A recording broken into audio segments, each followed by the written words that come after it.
nila. Para na-attend na ano. Okay, that's best informal wear.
And our winners for Best in Gown, we have candidate number 50, Mary Gold Sinaprank, and candidate number 4, Angelique Baker.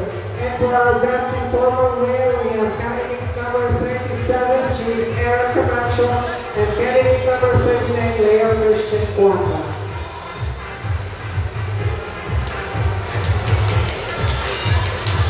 A round of applause, please, for counting out for our winners.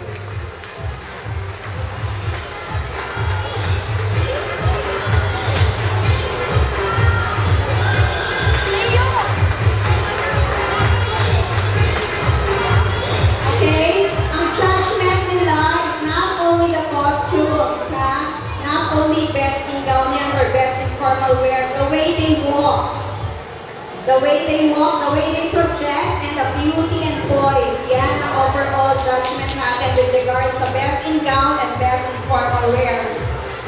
Gagaling kasi nila lumangay para parehong kaka ng pakanilay. Okay, now congratulations to all of you. Thank you